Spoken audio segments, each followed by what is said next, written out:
Spurs. Yeah.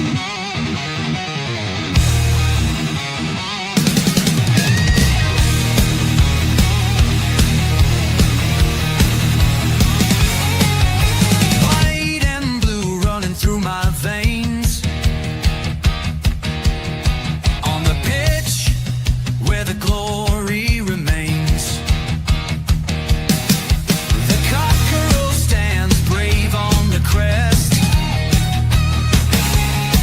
North London pride, this ain't no jest. From Lane to the new shining ground,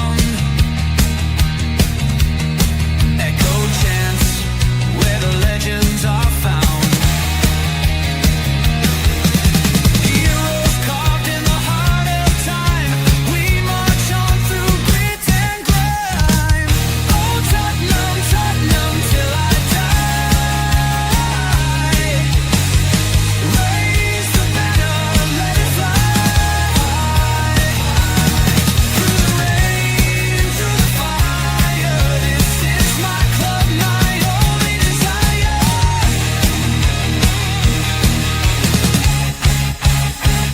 Oh, Tottenham, Tottenham, till I die. Raise the banner, let it fly. Through the rain, through the fire, this is my club, my only desire. Echoes of King and Greaves in the air. Every goal, the sound declares. Heartbeats pound like a drummer's song, marching forward, fierce and strong. We're the ones who rise in the clash. Numbers running in a white shirt dash. History burns in the roaring crowd. Every game we scream it loud. I'm Tottenham, Tottenham till I die. Raise the banner, let it fly. Through the rain, through the fire, this is my club, my only desire.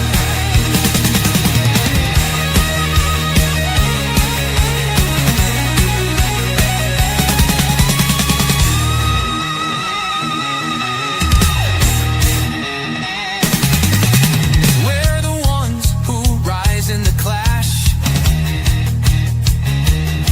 Numbers running in a white shirt dash. History burns in the roaring crowd. Every game we scream it loud. I'm Tottenham, Tottenham till I die. Raise the banner, let it fly. Through the rain, through the fire, this is my club, my only desire. Welcome back to THFC Till I Die, the home of Tottenham past, present, and an uncertain future on the Thomas Frank. Where I'm just waiting here, checking if VAR can rule the entire match offside. Okay, no then. Right then, let's get into it. Why Tottenham refused to win and why I refuse to learn my lessons. North London derby is over. So is my will to live, to be fair. And honestly, Spurs showed the defensive structure of a wet board. North London derby, more like North London demolition. Because this this post-match show is going to be more ruthless than our back line and then Thomas Frank is on a wet Monday morning. Guys, welcome to the show. Welcome to the post-match show. I like that one. That's my best one yet, I have to say. Joining me, of course, we've got two lads from the other side of North London. Yeah. They came in the dark. I couldn't hear that. I couldn't hear that. They came in like Boise. They came in the dodgy three-wheeler yellow van. And they're the people Boise talks about and other fools and horses. You want to know who it is? It ain't the Trotters. It's these two down below. But joining me, of course, is my wingman, my assistant manager, the man that used to own a football club. So he keeps telling me. It is the one and only Tequila Simon Jordan, 99 or 66 or 316. Tequila, how are you, bud? I'm okay. I'm just getting prepared to get hammered by these two guys below. Go on then, come on. This is going to be a cakewalk compared to what I had to go in through last night. Believe me, last night was bad.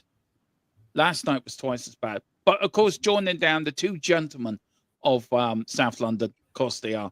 They've snuck over the borders. They've showed their passports. They've showed their identification cards. Brenny bribed someone to let him into North London. Nick just escaped over the wall. Yes, Tottenham did build a wall. It is the one and only Nick and Brenny. Nick, how are you, sir? Yeah, not bad, thank you. Obviously, what a result from our perspective yesterday. I mean, I feel for you, Derm. Your intro, your video showed more heart and more impetus than your team yesterday, and that is just, you know, I really feel for you guys. I mean, as the empathetic sort of part of my football fandom, rivalry aside, I feel it. Well, I feel like we're, you know, if we were close together, we'd be sat in a pub right now, kind of helping you through it with a pint and like, come on, mate, it's okay. I'll tell you one thing: we should do a North London podcast if I'm ever in London from the pub. We actually should do that. That would be good crack. And of course, next to you, Nick, this man needs no introduction the world over. He is the bravest policeman in North London. He did nick the entire Tottenham squad yesterday for speeding. That was driving to the stadium, and then he clamped their van. So if anyone wants to blame why we played cheat yesterday, it's his fault. We're blaming him. But he is this Arsenal fan who likes to wear links, the best a man can get. It is my mate. He's your mate, but he's my mate as well. It's Brenny. How are you, Brenny, bud? I'm good. I'm good. Still buzzing after yesterday. Thought we should have had more goals. And you're never happy, are you? What's that? You're never happy. I mean, you won 4-1. What more do you want? Hey, I'm a Star Trek fan, right? I'm like the Borg. I want perfection. You know what I mean? Oh God! You know, can we just make? We were assimilated. We were assimilated yesterday. Don't worry about it, Brenny. Yeah. Resistance is futile. I know. Yeah, there was no 7 and 9. There was no Hugh Borg. You know, didn't need them. You are more than welcome to add Richie to your collective, and you can keep them. Cheers, guys. I thought he was like your best player. At least he showed a little bit, you know. Yeah, look, he had a good goal, but he did nothing else for the other 99% of the game. But that 1 second was great. I mean, at one point, Tequila was texting me. He said, "I cannot give any more, Jim. I cannot give any more." Can it take it, Captain? Yeah, Yeah. We had James as Mr. Spock telling them, "I'm going to be logical about this." Philip Brady was acting as Bones, just losing his plot in his doctor's part. Football, Jim, but not as we know it. Yeah. I was just Jim Kirk, just sitting there thinking, right, let's go for it. I want to fight now. But let's get into it. How's the engines pairing today, Tequila? Can we make the show? Do you think? She hadn't got where it is, Captain. Yeah. All right. We're gonna try to make this a laugh. Oh, lithium crystals. Yeah, we ain't got none. Yeah. I'll tell you what engine you lot had yesterday, and it didn't work. I mean, you got Thomas and Frank engine. I mean, Annie and Clarabelle did nothing for you lot on the touchline. There was no Gordon. Henry didn't come on as subs. I was waiting for Percy to appear as well, but he was told that he had to wear white, and he loves wearing green. So what's going on? I can't even cut. Do you know what? Every bit of me, Tequila, wants to bite back at this, but do you know what? I'm too embarrassed to. Do you know? Genuine question. Just got to take it, mate. You just have to. Yeah, genuine question. So, just like you know, like we have like the wider football and everything else. Yeah. Thomas Frank has prepared the Tottenham team. Mm-hmm. Do you think that was a game plan that failed to execute? So it fell apart on the pitch, or that it fell apart when it was devised? What do you think as Tottenham fans? Where did it fall? Do you think that it was the wrong game plan, or poorly executed by the players on the pitch, or both? I think it was poorly executed, but when they made it in the pub. Go on, Tequila. I'll let you answer that one. I actually think, mate, that, and it seems weird you saying, I think you guys are not giving yourselves enough credit. Yeah. I was going to come on to that. I've got a bit that I was going to come on to. Yeah, don't give an Arsenal fan. You opened the door. You cracked the door. Yeah, mate, you actually take the piss. Oh no, please. Yeah, go for it, mate. I think there is an element where there has to be credit to the winning team for what they did. Mm-hmm.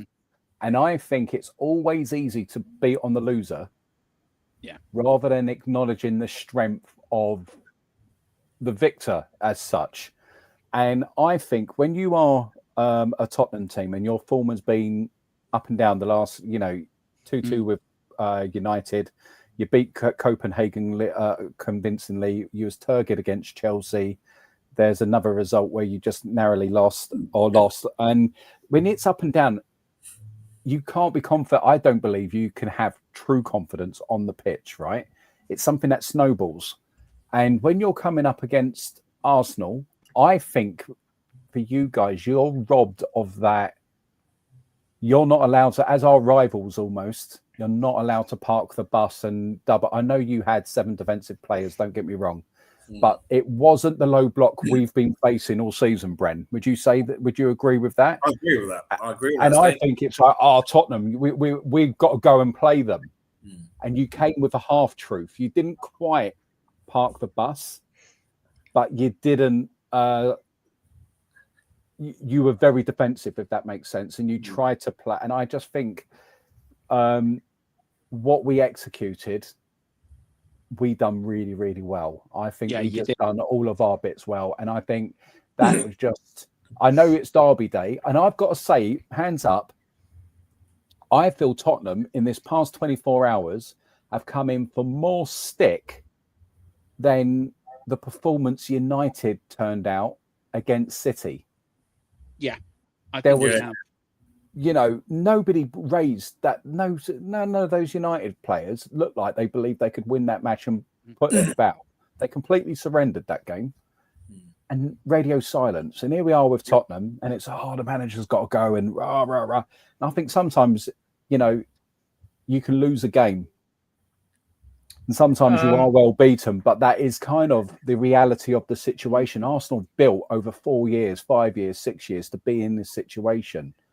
And we're just at different stages. I honestly believe that's kind of where it is. I've got a theory on it, Nick. I think one of the reasons why is, you're right, it's been, maybe you could say, overly harsh, but I think because it was so close to the Chelsea performance, that's like the two big no-nos.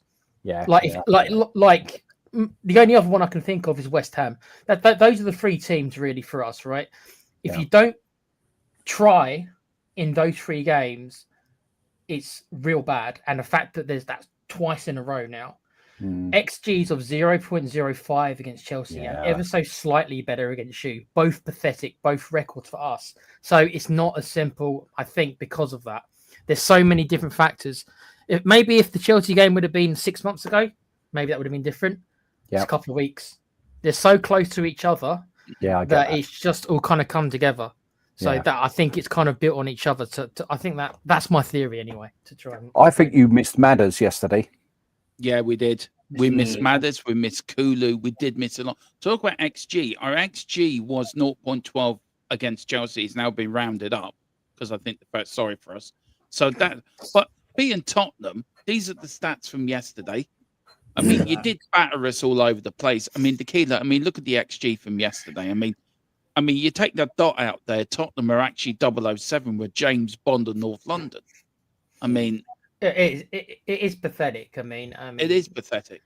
Even though you guys are probably going to win the league this year, right? And I think we have to accept that, but still, there's no excuse for it. Yeah, there's no excuse for that. That XG is just... There's no excuse for it, dude. There isn't.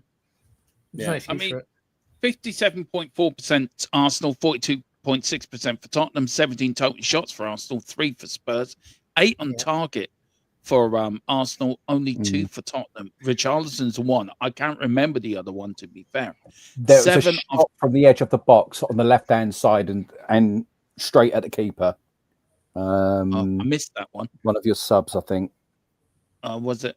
Oh, yeah. Okay, I must have missed that one. 7 off target, 1 off target for Tottenham. XG 1.93 for Arsenal, 0.07 for Tottenham. I think that XG proves that we were so bad in front of goal where you were so good. So, I don't think the XG really...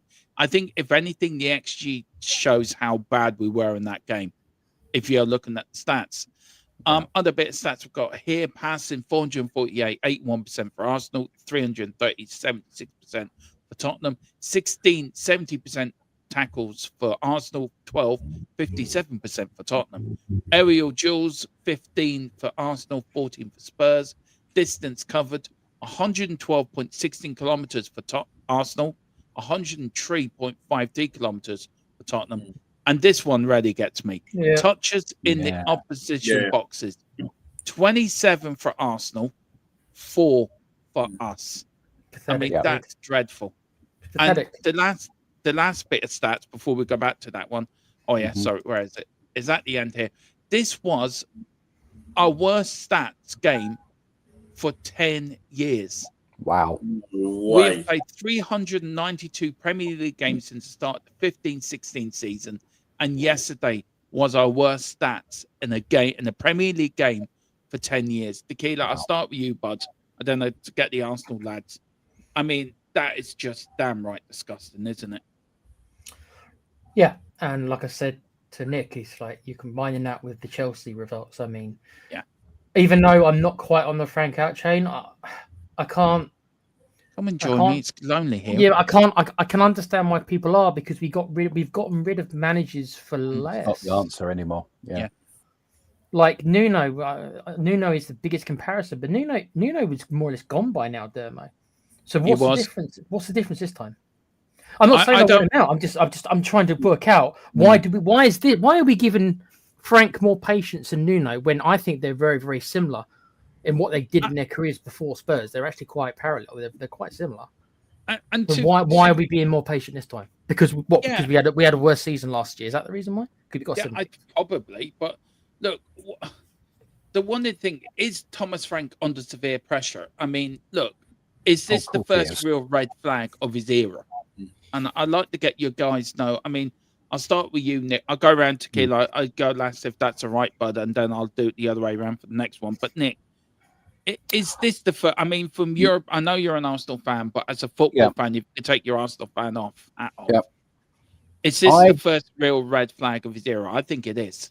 I think if we wasn't your local rivals, this game may be painted in a different light. I said in your earlier stream, and and Brenny knows my views on this. When it because I've said it in chats loads of times. When it comes, I'm very realistic and pragmatic. When it comes to the season, and you look at the fixtures lists, I believe every top team, and that could be 7th upward, 6th upward, 5th upward, 4th upward, should expect going into big matches. The objective of that match is to win your home games. When you go away from home, you can expect the other big team to expect to win their home matches.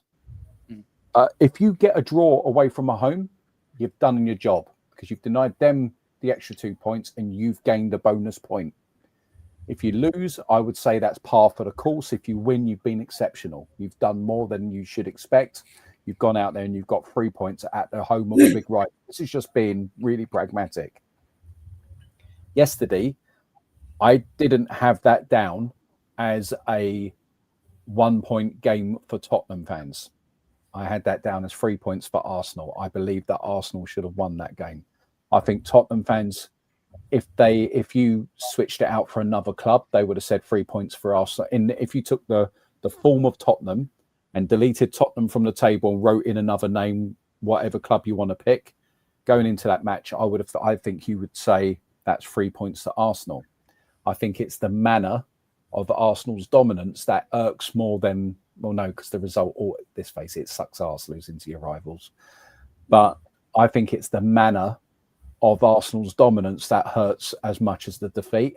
And I think had that been another club, like you were playing City or Liverpool last season, going on challenging for the title, you'd say you might be a bit more frame it as though, okay, we're not quite there yet. That's the team's challenging for the title. We're on our way there.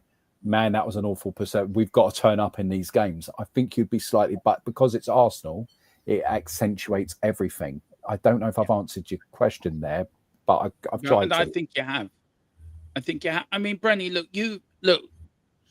I would say you with me have seen more North London derbies than Nick and the other Nick, Tequila, together. You and me have seen them, back in the day, back in the early 80s, where Tony Adams or Graham Roberts and Have you ever seen a Tottenham manager set up a team so defensive at your ground at Highbury, either Highbury or the Emirates? Or the Emirates. Oh, Highbury. Go back to Highbury if you want. nope. I will. Yeah, I'll go back to Highbury. No, I've never seen it. Yeah. Seriously. Let's give, for example, Martin Jol. I've never seen him do that before. David Pleat, no. Peter Shreves, no. Terry Venables, no. Keith Birkin. Who? Keith Birkinshaw. Never. Yeah, He wants to yeah, see a team no, like that. exactly. But then again, when Keith, I mean, I'll admit this, and you know, I'm as real as I am. When Keith Birkinshaw was in charge of Spurs, you were better than us, and I've never seen anything like yesterday. That they and then that thing we said where form goes out the window. Well, form stayed in the stadium. It didn't go out of the stadium window. You know what I mean? So no, I was a bit surprised he set up like that, because Frank likes to pick teams off, just like, you know, in his Brentford days, and he would just pick you off on the counter, and he had the players to do it. Soak up all the pressure, go with the low block. I actually thought that's what he was going to do yesterday, and just soak it up, and then try and hit us on the break. You know, but I thought our line was a little higher than normal yesterday. It's like we didn't even have to step back. You know what I mean? It was like, wow. You know, I think that's why we conceded that goal, because Raya decided he was going to go into centre midfield. But you know I have to say, if that goal was in any other North London derby, that'd be probably one of the great goals remembered for a long time. I mean, Tequila. Look, you know, I'm Frank out. I want him gone. I'm not going to support this manager any longer. I'm not going to flog a dead horse. I'm not the only one. We've got PSG on Wednesday, and then we've got Fulham next Saturday. If we don't get wins in the next two games, Tequila, how much under pressure will Thomas Frank be? Before I answer that, Demo, can I just bring it back to something that Brenny just said? Yeah, of course you can, bud. The whole, and it used to be correct. I used to believe that, what he said about form in the London derbies don't matter. You know what? I think that was true when both sides, but obviously I'm talking more about the Tottenham side, had players who cared about their club. So I don't, like I said, you can probably answer the Arsenal side more, but for us, the Spurs, you know, now that Sonny's gone, I don't think one of them gives it an S at all about that being a London derby. The performance and the work rate and how much they tried in their heart, as me and Dermo talked about earlier, suggests to me that's exactly it. So why would form not be exactly the same? Because none of our players treated it any differently than a normal game. There was nothing special about them. Because none of them cared. Yeah, none of them cared, mate. Keita, we had that year as well where we had players that didn't give a damn about the derby. I'm talking about late in the later years of Wenger. Later years of Wenger, a lot of them didn't care, except our Highland boys. And Aaron Ramsey, who's a Cardiff fan, but he cared. You know, and he got it. And to a point, so did Alexis Sanchez. He cared about it as well. But I totally get your point. I mean, it was the first time I can remember in a while where we had it was the last season, but everybody got it in terms of the North London derby. I'm not talking about our Highlanders, because we know they get it already, and obviously Eze's back with us now, but our overseas players got it. Yes, they really did. It matters to Gabriel. You know, he turns up at that game, and he's just like it runs through him. You know, Gabriel acts and carries on like he's a Highlander. Yeah, he's an Arsenal fan. Yeah, you know that's Gabriel. We don't have any of them, mate. And I think, and if you didn't believe me before, I think you've just seen the proof of that. This team, our team, Spurs, have got no heart, and that's the part that hurts me personally the most. I don't mind losing to you guys, and to be honest, I'm used to it. I'm used to losing to you guys, right? Just like I'm used to losing to Chelsea. But what I can't stand is no heart. Yeah, I I think get it. I hear it. I think that's and I think that's every fan. we might be rivals, but I think universally football Yeah, fans, that's a universal thing. you ask 90% of fans, and Yeah. they'll take losing, Yeah. but they won't take lack of fight. They will Yeah. not accept that, Of course. and that is let's face the it, biggest crime. So far. When you go back in your over your fandom, boys, apart from like, let me kind of take two different players. Henry, we loved him because he was mercurial, he was brilliant, he was everything. You know, he gave us those moments. You love and you guys have got players like that you can talk about. But then there are also players that you love that fight for the badge, and they are just. And I've mentioned it before. Rival fans might not go, oh yeah, I would sign that player. Yeah. But as fans, we'd never let them go. So we're talking about your Ray Parlers, you know, your Martin Keowns, your Lee Dixons, your Nigel Winterburns, you know, all of these sort of players that loved the club, and they fought for it and all the rest of it. And they weren't your spectacular players always, but they were the ones that really fought and dug in. And we've all got those players that we love.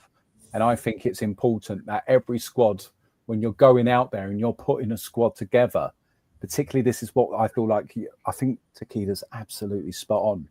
You need at least 4 players that bleed the club. Yeah. They bleed for the club. And if you've got that, if you can get that into your spine and your team, they're the players that when you're 1-0 down or you're 1-1 and they're hurting, they run that little bit more. They track back that little bit faster. They get up when the ref hasn't blown for them. You know, do you know what I mean? It's all of those sort of things.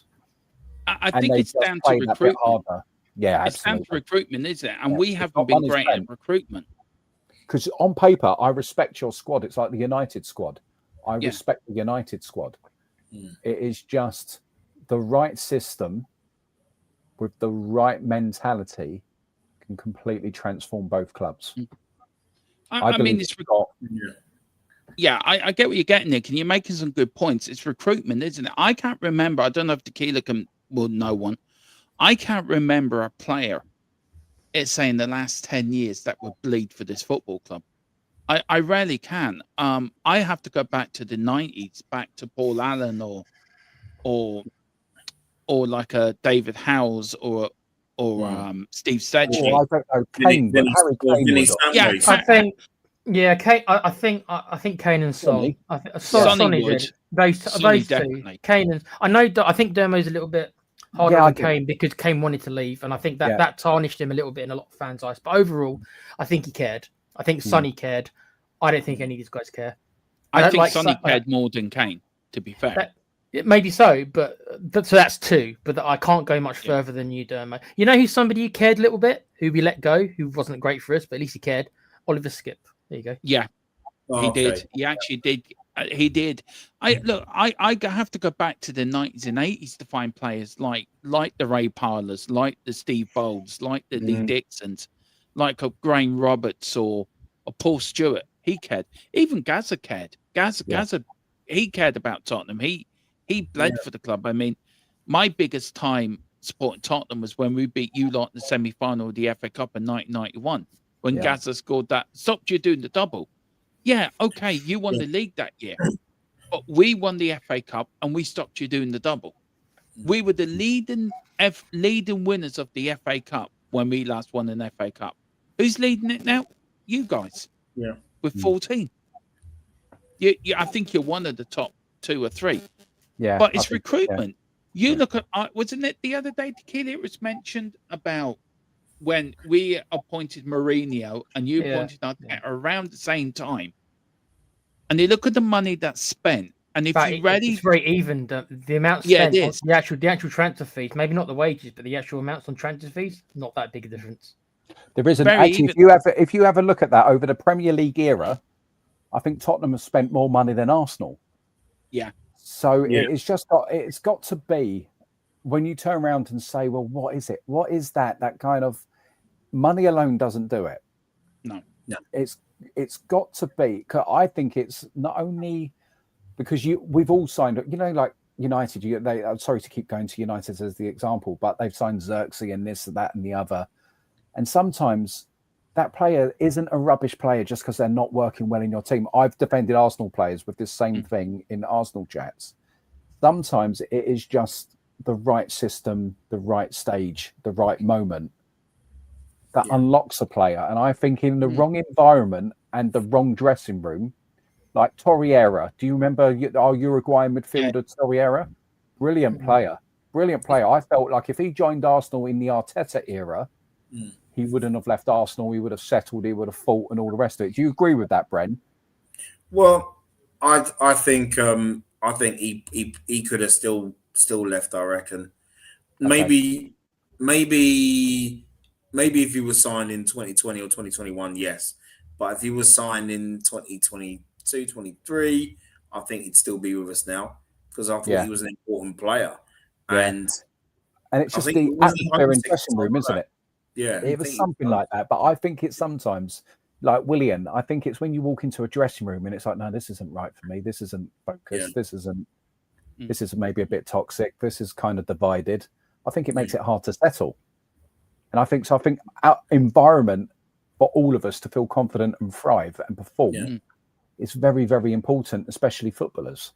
And I think that's something that Tottenham need to look at. I think Tottenham need to look at because that's the thing. If Arteta left at the end of this season potless, it is a big negative for him.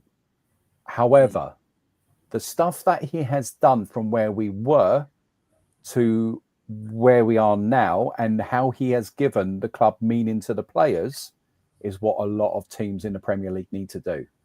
He's done God's work behind the scenes, and I honestly believe that. Whether he's the man that will ultimately land the big prizes, we'll see. If he doesn't this year, that for me is a conversation where it's like, okay, what are we going to do to change this? Because we've given you all the resources. So being upfront and honest.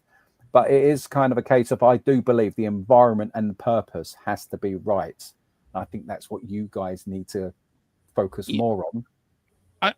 I don't know if Tequila would agree. I think with Tottenham, I still think we're still in a land of we're not sure what we want to be.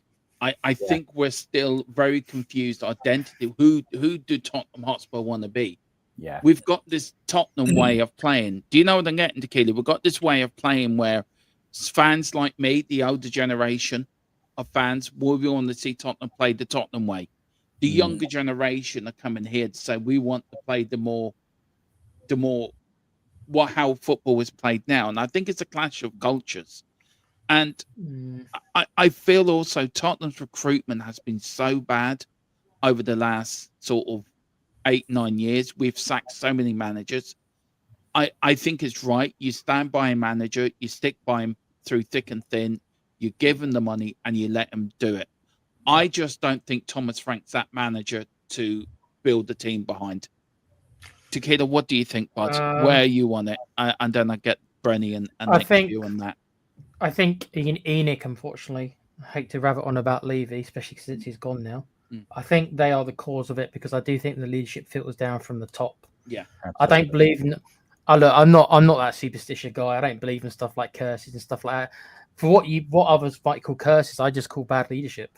And the leadership comes from the top. And yes, granted, the person involved is gone. It remains to be seen if our fortunes change under new quote unquote leadership, because as me and Domo have discussed, how new this leadership is very, very much up for debate. We'll find out within the next probably 2 years whether or not it is any different. I have my doubts, as is Dermo. So I think that is the general cause for it, because that trickles down and filters down to all the crevices and stuff like that. So I think Tottenham is kind of quite rotten to the core. I don't really think it's the fans' fault. They do play a role, but I think most fans have become so desperate, and I'm afraid that is the word I will use, desperate for success, desperate because we've had to sit and watch our rivals Arsenal kind of come back not from the dead, not like you guys were ever dead, but you were out of it you were out of it for a little while. We were finishing above you in the league for a good 5 or 6 seasons. So for a little while there, we were ahead of you.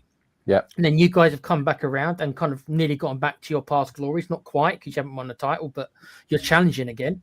And we've also had to sit and watch Chelsea overtake us. Then Chelsea have faded away for a couple of years. And then look, Chelsea are ahead of us again. So we've become so desperate now, because almost like, careful what words I use because it's not 9 o'clock, but we've kind of teased a little bit with success. A little bit of we'll give you a little bit of a taste. Yeah, you can have a taste. Exactly. And then before you have a bit of a taste of the cake, and then you want the rest of it. No, we're gonna take it away from you. So we were teased a little bit with success. With Pochettino, we were close to finally getting proper success. Champions League final, second in the league, third in the league. We were challenging for the title for 2 or 3 seasons there. And then we've slowly receded back to where we are before. So what I mean is all the Spurs fans, none of us have got any patience anymore, because we're all so fed up. We're depressed as well. We're depressed Spurs fans generally, because we see ourselves just receding further and further back. So we've become desperate. Yeah. So our patience levels are so low. We're so desperate for instant gratification and instant success. We're seeing it again with Frank. And when Frank gets sacked, probably within the next 2 months, what I think is going to happen, whoever we get then, it will just rinse and repeat until the top, the head of the snake, needs to be cut off. Yeah. Then I might start believing again. But until that happens, it's snakey in its own tail. Ouroboros, I think it's called. Snakey. A new manager is just a plaster. It doesn't. It is. I mean, you look at Arsenal. You look at the Arsenal board. You look at the way they've backed Arteta over the last 8 years. Yeah. Yes, he won you an FA Cup. I think that stood him in good stead for a season or two. But they really have backed him, and we've went through more managers in them 8 years. How many managers we've gone through? We went through Mourinho, Conte. If you count Mason and Stellini, don't we? Yeah, so you can count them. So that's 5. Nuno 6, Ange 7, and Frank is 8. If you take that, right, and you turn around and you say you've got Thomas, Frank, and Ange, you couldn't get 2 different managers in a philosophy of football. So your recruitment goes out and they buy what Ange wants. Exactly. Yeah. And then they go out and they buy what Frank was. Thomas Frank wants. Now you've got both those types of philosophies in your squad. Are both is that squad able to facilitate both philosophies? And that's what I mean. You get when you keep changing your manager, it's almost like we had the brilliant Kieran Tierney, conventional left back, up and down. But he wasn't going to get a game at Arsenal because of the inverting role wasn't really him. He was up and down ball. Love the guy, right? And I hate the inverted role, by the way. Yeah, but he didn't fit that, did he, Bren? And so he almost became, the system evolved and he didn't. And so he wasn't going to be that guy for us. Fantastic player, but didn't fit the system anymore and didn't really get on with the inverting. And I think sometimes that happens in these teams that go through 1 manager, 2 manager, 3 manager, 4 manager. 100%, Nick. And then you just got this collection of dead wood, and then some of them identify with what a manager is saying, and all of a sudden it clicks and they're able to facilitate. And it might be a change of position, a change of role, a change of idea, and they're able to just latch on and get there. And then there are others that are just like, they feel despondent and lost. And I think that's the danger. And I think that's what happens in a lot of squads. Perfect example, Nick. The perfect example was and Dermo remembers this, a couple of years ago when Conte, just before Conte, self-destructed himself, we signed Pedro Porro on a loan to buy that summer, right? So we got him on a loan. He was a right wing back designed for a 3-5-2 system. Yeah. And also we had Destiny and Doggy coming in the summer, who was signed as a left wing back, not a left back. A left wing back specifically for this season. Yeah. A month or so later, Conte was out. Porro had been here a month, and Doggy hadn't even arrived. Yeah. We wasted 80 million, 90 million for them both for 2 positions, which no longer we were going to use because we changed the manager. Yeah. It's insanity. It's actual insanity if you really look at it. Look. as much as I love to sit here and slag you guys off, I have to sit here and admire what you guys have done. And that hurts me to say that. And I find it hard to say I admire what Arsenal are doing. But you've got to look at it. You've done it right. You've done it right with the manager. You backed him. You backed him with the players he wanted, went out and spent the money. You went out and paid these £100 million. You went and spent 100 million for Nice. Declan Rice.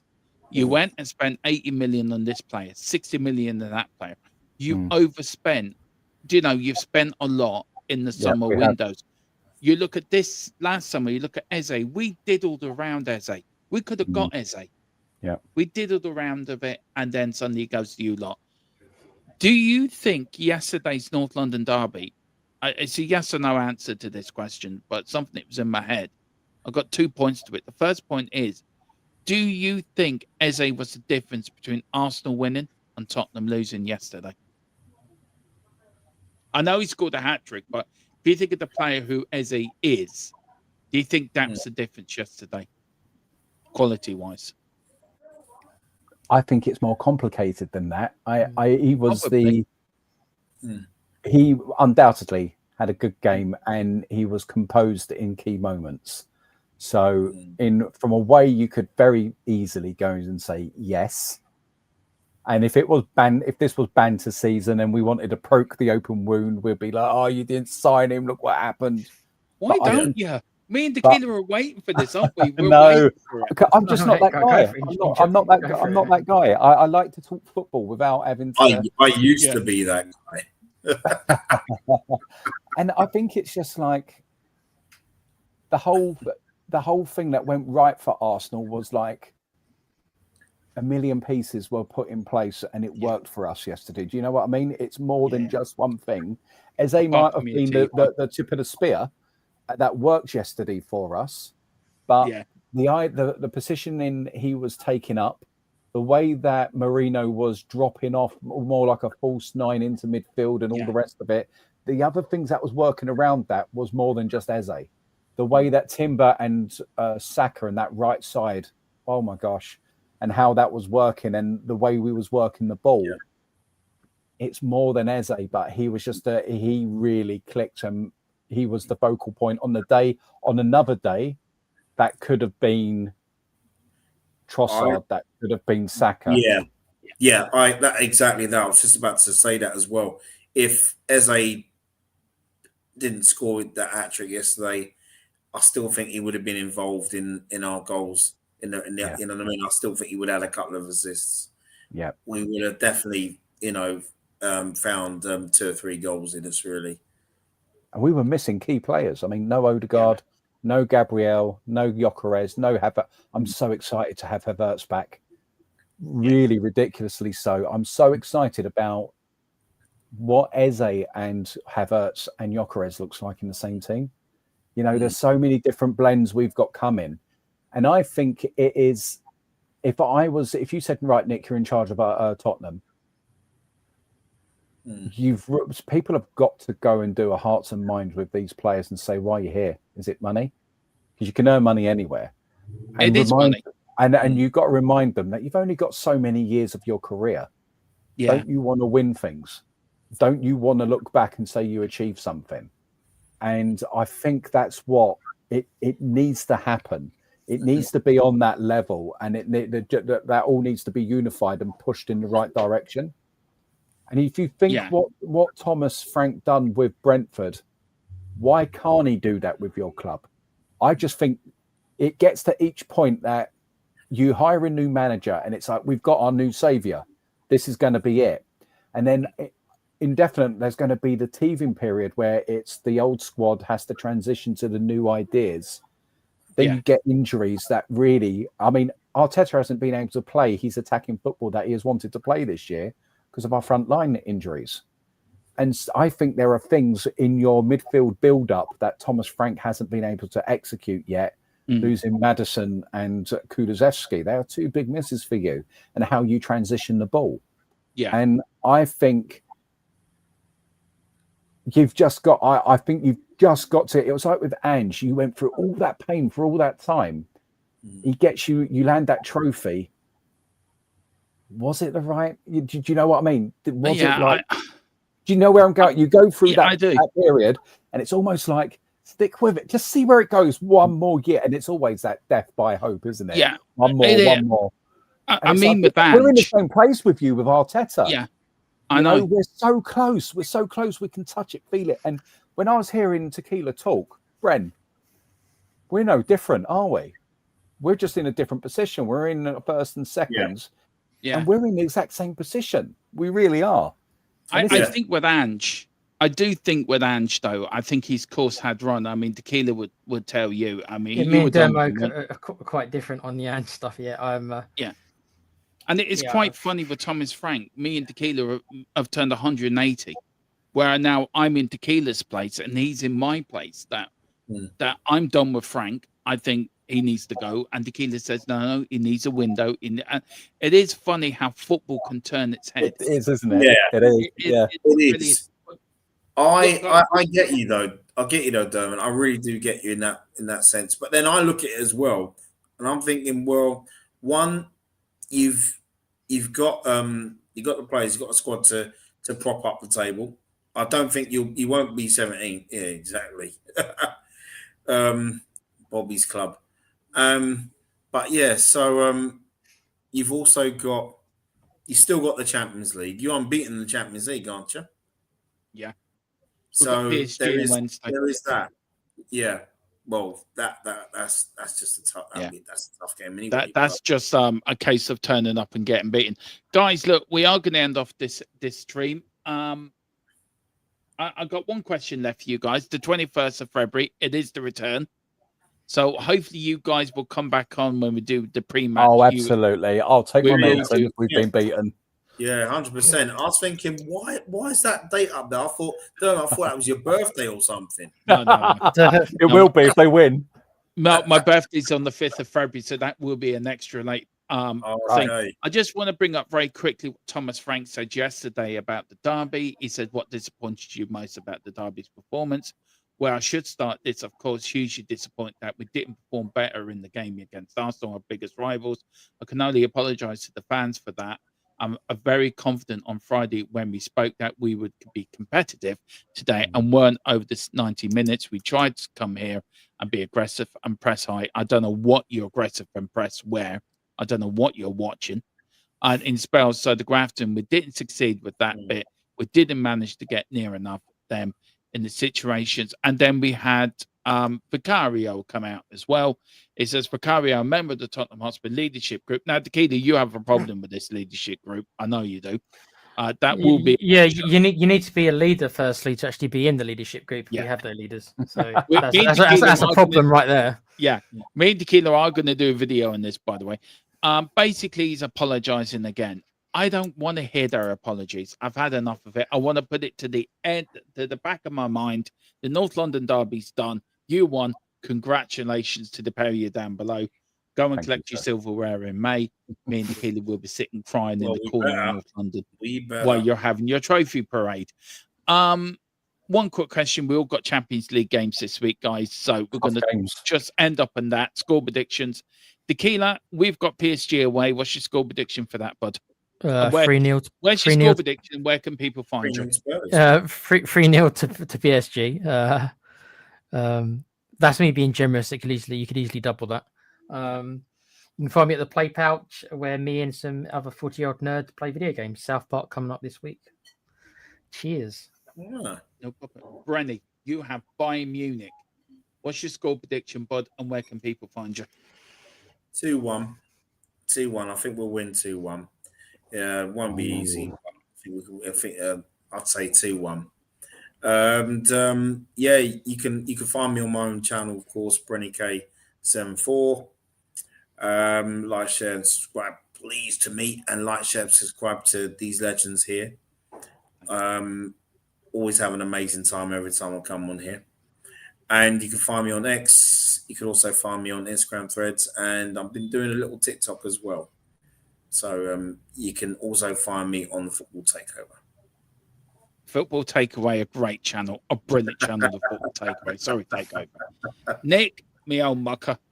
Where yeah, can sorry, go people find you, Bud? And what's your score prediction for Wednesday? I think 2-2. I can just say it's got a draw written all over it for me. Don't know why. I just got the feeling that it will be a 2-2. And as for where people can find me, I kind of drift around the internet. You know, I just whoever adds me, bit of a whore that way. I'll just turn up, and you know. We did find him round the corner. You just follow the money, Nick. Yeah. Me and Tequila did find Nick sitting round the corner out of a soup kitchen, and just said, "Would you like to come on?" We gave him his Arsenal shirt. He's not really an Arsenal. No, it's not even mine. This is cool. No, and he supports Bognor Regis. That's who he supports. So brilliant team. Yeah. So you can find him in the soup kitchen somewhere around Highbury. That's where he is. No, he's not. Sorry, Nick. I'm only joking. But Tequila, I'm going for a 1-1 draw. You're like a weeble, aren't you? I don't know how down and you just spring right back up. Based on Dermo, my friend. Yeah. Based on what? Because I never back my team to lose. I can't back my team to lose. Why do you think they're only going to? Have you seen? Do you know the players that PSG have? Do you think they're only going to get one goal? I cannot back my team to lose, Tequila. I know we're going to lose, right? And who's going to score up? Do you think Richarlison's going to do that again anytime soon? No, I cannot back my team to. I know we're going to get pumped. I know we're probably going to get bashed 4-0 or something stupid like that. But I don't know. I can't back my team to lose. I don't know if it is a Spursy thing that you're going to go and win 2-1. Do you know what I mean? It is that sort of thing. Yeah, exactly. It really is. And it's going to be a Papsar double or something like that. Do you know what I mean? It really is. Probably. And then it'll just be, if you really want me, then you're going to go and get spanked by Fulham. That's what will happen. Yeah. You're right. Yeah. I'd be honest then, Kid. I'll go for a 2-0 PSG win, but I'd be happy now. Well, you'll be closer. Yeah. I'm trying not to believe it, so I don't feel dirty. But guys, that is it. We're bouncing out of here. Not on tomorrow. It's me and Mr. Trump's anniversary tomorrow, so I'm having a night off. We are back Wednesday with the watch along, and also we are back on Thursday with me and Tequila. Hopefully Thursday with the player ratings. Friday, we're going to do all the build-up for the game on Saturday. And then Saturday, we've got Fulham. So a lot going around the next week. Please get over and follow the guys over in the Football Takeover. Sorry, I don't want to keep calling it Takeaway, but Takeover. And follow Tequila over in the Play Pouch. Whatever you do, just keep positive. We will get there eventually. Tequila, do you want to take us out, bud? Sure thing, mate. Sean Dice ain't a better manager than me, mate. If I came back tomorrow, we'd beat PSG 5-0, mate. Just so you know, mate. I always wanted to. I miss season 3. Just give me season 3. Season 4 better than season 3, mate. Is it? Oh, I can't wait for season 4 now. Good night. Good luck to the Arsenal boys. Thank you. Eat nails. I hope Bayern Munich stuff you 5-0 on that bombshell. See you later. Bye. Far and wide, with the pride of the fight on this journey.